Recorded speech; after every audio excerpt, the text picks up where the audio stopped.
முதல்ல ராசி பலன் பார்க்கறதுக்கு முன்னால என்னன்னா, இந்த மாத கிரக அமைப்பு அப்படிங்கிறது எப்படி இருக்குன்னு பார்த்துக்கணும். ஆவணி மாசம் கிரக அமைப்பு. அதாவது இன்றைய இப்போ தினபலன் சொல்லும்போது சொல்லுவோம், இன்றைய கிரக நிலை அப்படின்னு சொல்லுவோம்.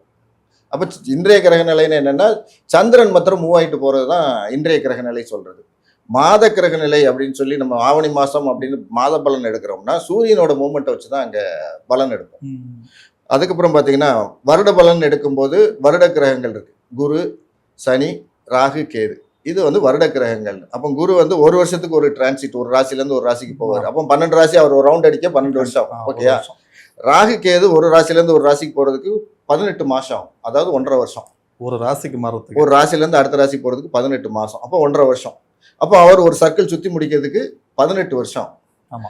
சனி வந்து ஒரு ராசிலேருந்து ஒரு ராசி போறதுக்கு 2.5 வருஷம் ஆகும். அப்போ 12 ராசி சுத்தி முடிக்கிறதுக்கு 30 வருஷம் ஆகும். அதனாலதான் ஒரு பழமொழி என்ன சொல்லுவாங்க, 30 வருடம் வாழ்ந்தவனும் கிடையாது, 30 வருடம் வீழ்ந்தவனும் கிடையாதுன்னு சொல்லுவாங்க. ஏன்னா சனி ஒரு ஃபுல்லா சுத்தி வரும்போது எல்லா ராசியும் டச் பண்ணிட்டே வந்துருவார்.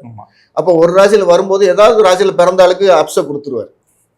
அதுமாதிரி ரொம்ப ஓகோன்னு ஆடிட்டு இருக்கணும். சனி வந்து எப்பவுமே நீதிமான். அதனாலதான் சனி பயிற்சிக்கு எல்லாரும் பயப்படுறது தான். அவருக்கு வந்து தப்பு பண்ணா பிடிக்காது, பொய் பேசினா பிடிக்காது. சனிங்கிறது யாருன்னா எப்பவுமே பாத்தீங்கன்னா கீழ் நிலை ஊழியர்களை குறிக்கக்கூடியது. அதாவது கொஞ்சம் அழுக்கான ட்ரெஸ்ஸு, ஒரு சமுதாயத்தை சுத்தப்படுத்தக்கூடிய வேலை செய்கிறவங்க, இவங்க எல்லாம் வந்து சனியோட கேரக்டர்ஸில் வருவாங்க. அவங்கள போய் நீங்கள் டீசிங் பண்ணுறது, அவங்கள இல்ட்ரேட் பண்ணீங்கன்னா காலக்கணக்கன் அப்படின்னு சொல்கிறது சனி. அவர் நோட் பண்ணி வச்சுக்கிட்டு வச்சு செய்வார். அப்போ என்னென்னா சனிக்கு எல்லாரும் பயப்படுறாங்க. அப்போ என்ன பண்ணணும், எல்லாரையும் சக மனிதரை மனிதராக மதிக்கணும், ஜாதி வேறுபாடு இல்லாமல் ஒரு கம்யூனிட்டி சொல்லி ஒரு ஆளை கீழ்த்தரமாக பேசுறது இல்லாமல் இருக்கணும். அப்படிங்கிறது தான் சனியோட எந்த வேற்றுமை இல்லாமல் மனிதனாக பார்க்கணும். அப்போ அவரோட சுத்து வந்து 30 வருஷம், 2.5 வருஷம் ஒரு ராசிக்கு, 12 ராசிங்களை சுற்றி வரும்போது அவருக்கு 30 வருஷம். இது வருட பலன் பேசுறது. மாத பலன் பேசும்போது என்ன, சூரியன் வந்து ஒரு ராசியில் ஒரு மாதம் இருப்பார், 30 நாள். அடுத்த ராசிக்கு 30 நாள் கழிச்சு மாறிடுறார். 30, 31 அப்படின்னு அது இருக்கும். ஆடி மாசம் மாத்திரம் சில சமயம் பார்த்தீங்கன்னா 32 நாள் இருக்கும். ஸோ நார்மலாக எடுத்த 30 டேஸ், ஒரு 30 டேஸ் மூவ்மெண்ட்டு சூரியனோட மூவ்மெண்ட். அப்போ மாத பலன்கள் நம்ம பேசும்போது என்னன்னா, அந்த வருட கிரகங்களை பற்றி பெருசாக பேசுனா கன்ஃபியூஸ் ஆகும். அப்போ இந்த மாதம் பலன் கொடுக்கக்கூடிய ஆள் யாருன்னா சூரியன். தினபலன் பேசும்போது சந்திரன் ஒரு ராசியில 2.5 நாள் இருப்பாரு, அடுத்த ராசி மாறுவார். அப்ப சந்திரன் மூலம் அன்னைக்கு என்ன பலன் கிடைக்குதுன்னு பேசுறதுதான் தினபலன். நான் சொல்றது புரியுதா? அது வருட பலன், மாத பலன், தினபலன். அப்போ தினபலன்ல வந்து சந்திரனை மெயினா எடுத்து நம்ம பேசுவோம். ராசி மாத பலன்ல சூரியனை மெயினா எடுத்து பேசுவோம். அப்ப இந்த சூரியன் இந்த ராசிக்கு வர்றதுனால என்னென்ன பெனிஃபிட் கிடைக்கும் அதை எடுத்துக்கிட்டா அது விஷயங்கள் எல்லாருக்குமே இருக்கும். ரெண்டாவது இன்னொன்று என்னன்னா, ராசி பலன்கிறது இப்போ அது ஓப்பனாகவே சொல்லிடுறேன். ராசி பலன்கிறதுலாம் ஒரு ஜஸ்ட் இந்த ராசிக்கு நல்லதா கெட்டதா அப்படிங்கிறது எதா இருந்தாலும் அவர்களுடைய சுய ஜாதகம் தான் வேலை செய்யும். சுய ஜாதகத்திலையும் தசாபுத்தியோட கணிதம் தான் அங்கே பெருசா ஆக்டிவேஷன் இருக்கும்.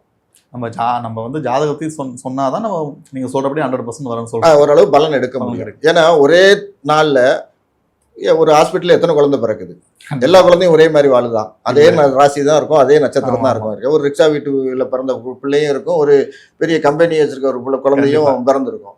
ரெண்டோட லைஃபும் ஒரே மாதிரி இருக்கா? இல்லை. அப்போ அந்த லைஃப் வித்தியாசங்கள் ஏன் வருது? அதே ராசி தான், அதே நட்சத்திரம் தான், அதே டேட் ஆஃப் பர்த் தான், டைமும் அதே தான். அப்படி இருந்து ஏன் மாறுது? அப்போ நமக்கெல்லாம் தெரியாத ஒரு விஷயம் அங்கே வந்து இன்ட்ராக்ஷன் இருக்குது. ஜாதக கட்டத்தில் பெனிட்ரேஷன் இருக்கு. அப்போ அவங்களுக்கு தசாபத்தியும் பார்த்தீங்கன்னாலும் ஒரே மாதிரி தான் இருக்கும். தசாபத்தியும் மேக்ஸிமம் கிட்டத்தட்ட இந்த தசான அந்த தசால தான் ஓடிட்டு இருக்க போகுது. ஆனாலும் லைஃப் ஸ்டைல் ஏன் வித்தியாசம் வருது? அப்பதான் ஜோதிடத்துல என்ன சொல்றோம்னா 5, 9ன்னு எடுப்போம். பிறந்த நேரம்ங்கிறது லக்னம் 1ஆம் இடம், 5ங்கிறது அவர்களோட பூர்வ புண்ணியம், 9ஆம் இடம்ங்கிறது அவர்களோட பாக்கியம். அப்போ 5ங்கிறது நீங்க செஞ்சுட்டு வந்த புண்ணியம், 9ங்கிறது உங்க தந்தை வழியில வரக்கூடிய புண்ணியம். அப்போ இது எல்லாமே ஒரு ஜாதகத்துல ஜாதக கட்டம்னு சொல்றதுக்கு கீழே இது எல்லாமே ஒரு பேஸ்மெண்டா இருக்கும். அது ஜாதகத்தில் பெனிட்ரேட் ஆகும். அது இருக்கும். இந்த டேட்ல பிறகுறவன் அவன் ஏன் பணக்கார வீட்டுல பிறகுறான், இவன் ஏழை வீட்டுல பிறகுறான்? ஒரே நாள்ல ஒரே நேரத்துல பிறகுறாங்க, ஆனா வெவ்வேறு வாழ்க்கை முறை, படிப்பு வேற, அந்தஸ்து வேற, எல்லாம் மாறுது. அப்போ என்ன விஷயம் அங்க நடக்குது? அவங்க செஞ்சுட்டு வந்த பலன்களை அனுபவிக்க போறார்கள். அப்போ கர்ம வினையை தீர்ப்பதற்கு தான் நம்ம எல்லாரும் பிறவி எடுத்திருக்கோம். இதை புரிஞ்சுக்கிட்டா அந்த ராசி பலனை வச்சுட்டு ரொம்ப எல்லாம் மண்டை காய்ச்சிக்கிட்டு இருக்க வேண்டாம். நம்மளுக்கு ஒரு நம்பிக்கையாக நம்ம பார்க்கலாம். ஆனா நம்மளோட இதுக்கு என்ன நடக்கும் அங்க தெரியணும்னா தெரிஞ்சுக்கணுங்கிறதுக்காக. அப்படின்னா ஜாதக கட்டத்தை பார்த்தாதான் அந்த விஷயங்கள் கிளியர் ஆகுமே தவிர ராசி பலன்ல வந்து ஒரு 30% இப்படிலாம் ராசி பலன்ல ஒரு தோராயமா நீங்க சொல்ல வேண்டீங்க. சரி. ஏன்னா இந்தியாவோட ஜனத்துக்கு இன்னைக்கு 140 கோடி கண்டிப்பா இருக்கிறது 12 ராசி. அப்போ ஒரு ராசிக்கு 10 கோடிக்கு மேற்கு மேல இருக்கிறாங்க. 10 கோடி பேருக்கும் மேச ராசிக்குன்னா பலன் ஒத்துக்கிடுமா? இல்ல. எனக்கு ஃபோன்லாம் வரும். ராசி பலன் நான் பேசிக்கிட்டு இருக்கிறேன் வேறு சேனலில், அதில் ஃபோன் பண்ணாங்க. சார் மேசராசிக்கு நல்லா இருக்கு, நீங்கள் கஷ்டப்பட்டுட்டு இருக்கேன் சார். பிறப்பு ஜாதகம் தான் பேசணும் எவ்வளவு தடவை சேனலில் சொன்னாலும் ஃபோன் இப்படியே தான் பண்ணிகிட்டு இருக்காங்க. இன்னும் அந்த ஒரு அறியாமையை விட்டு வெளியே வர மாட்டேங்காங்க. அப்போ பிறப்பு ஜாதகம் நடக்கிற தசாபுத்தி இதுதான் ஆக்டிவேஷன் ஆகும். ரெண்டாவது ஃபேமிலி ஸ்டேட்டஸ் ஒன்று இருக்குது. ஒரு சாதாரண வீட்டில் இருந்துட்டு நான் அம்பானி மாதிரி வாழ முடியலையே, அதானி மாதிரி வாழ முடியலன்னு சொல்லி என்ன பண்ண முடியும்? கண்டிப்பாக. அப்போ அந்த பூர்வ புண்ணியம் அந்த ஜாதகத்தில் பலமாக இருக்கும். சரிங்க. மகரம் ராசி நேயர்களுக்கு இந்த மாதத்துடைய பலன்கள் என்னையா?